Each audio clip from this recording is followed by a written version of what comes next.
KPI. Hari ini KPI akan membahas video mengenai materi seni budaya kelas 7, lanjutan video kakak yang minggu kemarin. Oke, pada video kali ini kakak akan melanjutkan video minggu lalu. Minggu lalu kita sudah membahas mengenai konsep menggambar flora, fauna, dan alam benda, kemudian bahan, alat, teknik menggambar. Nah, untuk video kali ini kakak akan membahas mengenai unsur-unsur gambar, kemudian prinsip-prinsip menggambar, dan prosedur menggambar flora, fauna, dan benda alam. Oke, langsung aja yuk. Nah, unsur-unsur menggambar di sini ada 7. Yang pertama ada titik, kemudian garis, yang kedua, yang ketiga bidang, keempat bentuk, yang kelima warna, keenam tekstur, dan yang ketujuh adalah gelap terang. Nanti akan kakak jelaskan satu persatu. Oke, untuk titik itu sendiri, titik merupakan unsur seni rupa dengan bentuk yang paling sederhana. Jadi sebagai contoh, pada karya batik itu titik berfungsi untuk mengisi bidang-bidang yang kosong. Nah, untuk yang kedua ada unsur garis di sini. Jadi garis itu merupakan gabungan dari titik-titik, yaitu terbentuk dari jalinan sejumlah titik yang memanjang. Jadi garis itu dibedakan menjadi 4 macam. Ada garis lurus, garis lengkung, garis spiral, dan garis zigzag. Oke, kita lanjut unsur yang ketiga. Jadi unsur yang ketiga itu adalah bidang. Jadi bidang terbangun dari rangkaian sejumlah garis lurus ataupun lengkung. Jadi bidang dapat dibedakan menjadi 2, ada namanya bidang geometris dan bidang non geometris. Jadi bentuk geometris itu biasanya bentuknya teratur. Sedangkan kalau untuk yang non geometris itu bentuknya bebas dan tidak beraturan. Oke, kakak lanjutkan unsur-unsur menggambar yang keempat. Itu ada namanya bentuk. Oke, bentuk itu terbangun dari rangkaian sejumlah bidang, baik yang geometris ataupun yang non geometris. Jadi bentuk itu dibagi menjadi 2 lagi nih. Nah, ada namanya bentuk geometris dan bentuk non geometris. Jadi kalau misalnya bentuk yang terbentuk dari sejumlah bidang geometris namanya bentuk geometris. Kalau misalnya bentuk yang terbentuk dari bangun yang non geometris itu namanya bentuk non geometris. Jadi bentuk memiliki ruang ataupun berukuran panjang, lebar, dan tinggi. Jadi dia bentuknya itu 3 dimensi.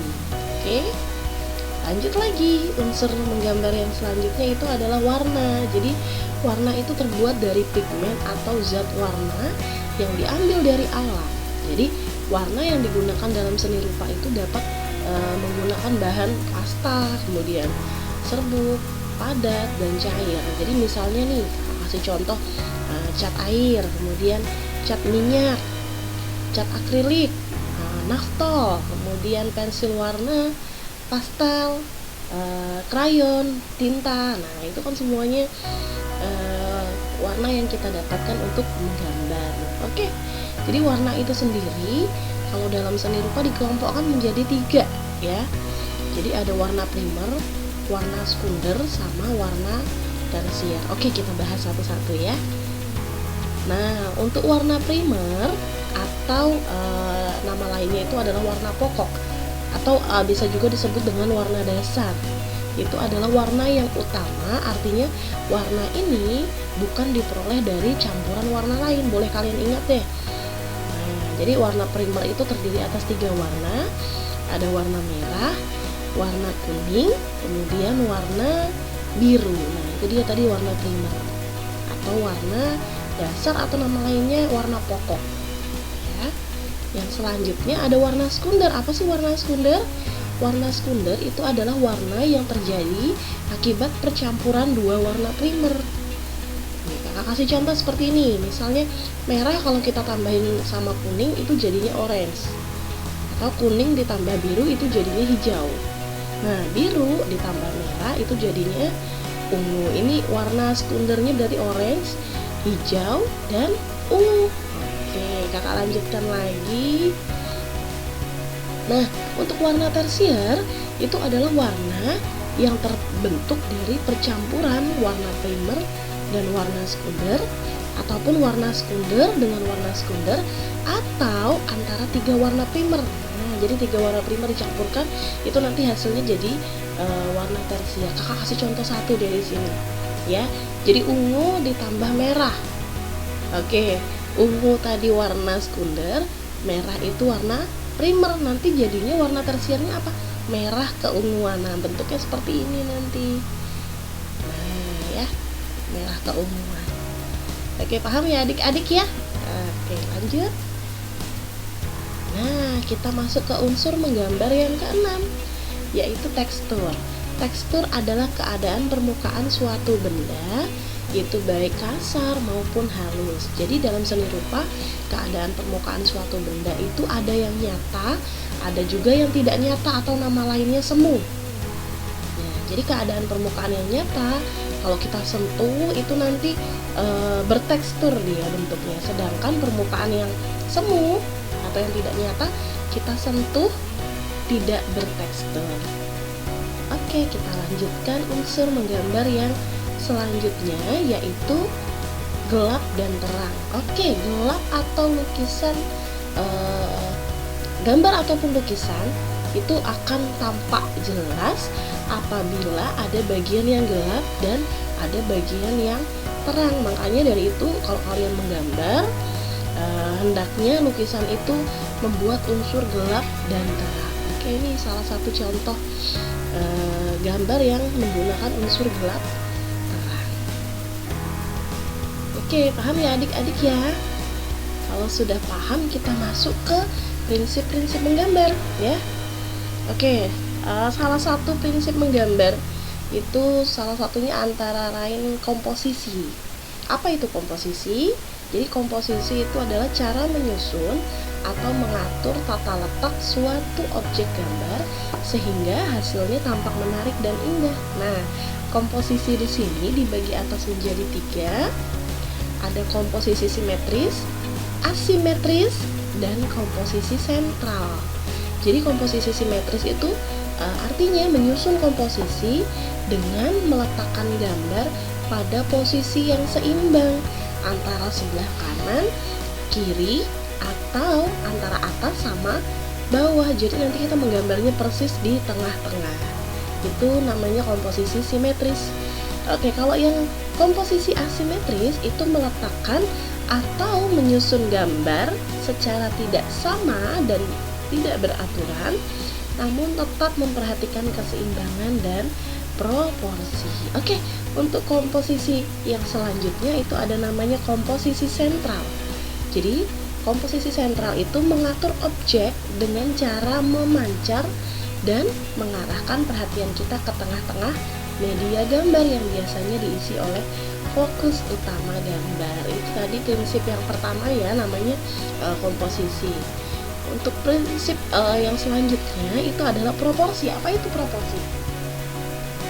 Proporsi adalah perbandingan yang ideal dan harmonis antara bagian-bagian benda yang menjadi objek model gambar yang sedang diamati atau yang ditiru bentuknya. Ini kakak kasih satu contoh nih. Ada satu lukisan, bisa kalian lihat di PowerPoint-nya kakak.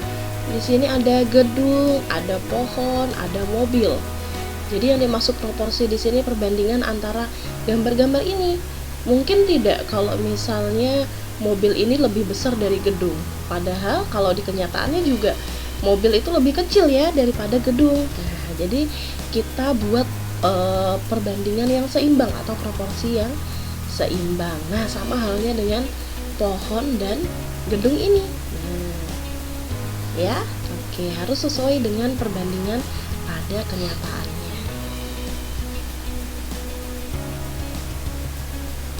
Oke, baik, kita masuk ke prinsip yang selanjutnya, yaitu prinsip keseimbangan. Jadi keseimbangan itu adalah bagaimana hubungan antara benda dalam komposisi tetap, kemudian dalam porsi yang sesuai, sehingga komposisinya tampak seimbang.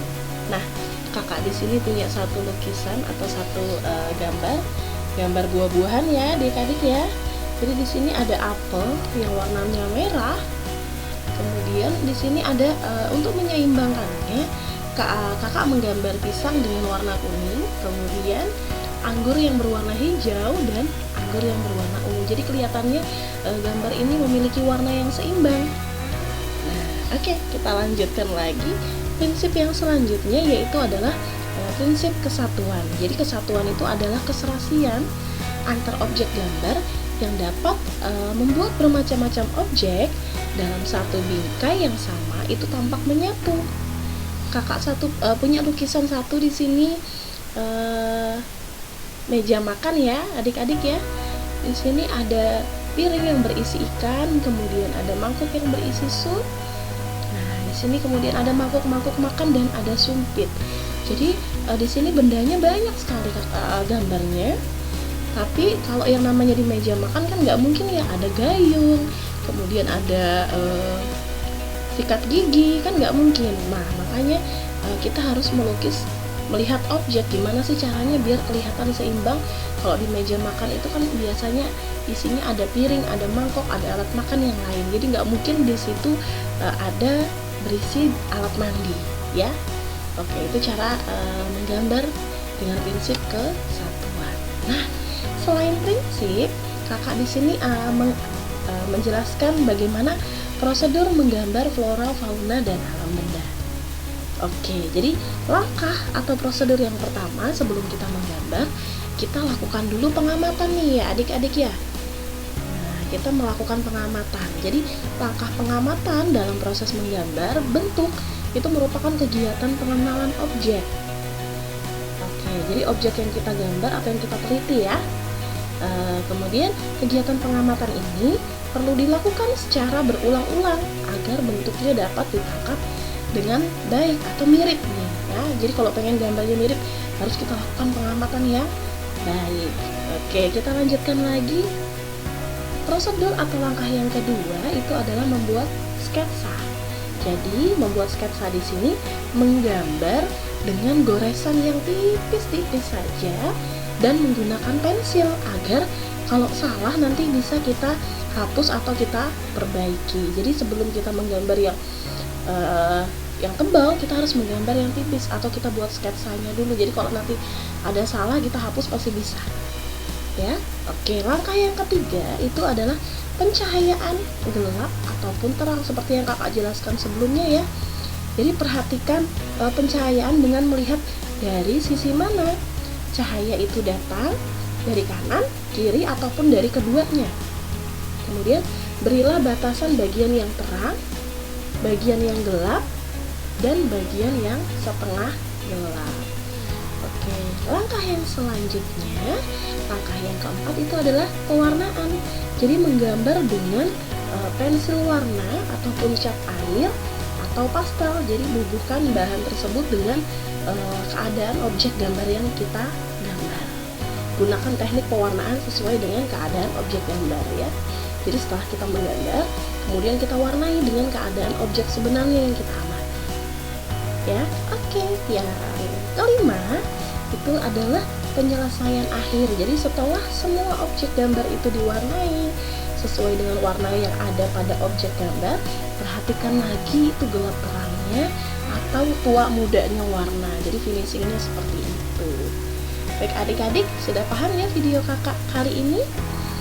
Nah, cukup sekian video dari kakak. Tunggu video kakak selanjutnya. Jangan lupa like, komen, share, dan subscribe. Oke, assalamualaikum warahmatullahi wabarakatuh. Terima kasih.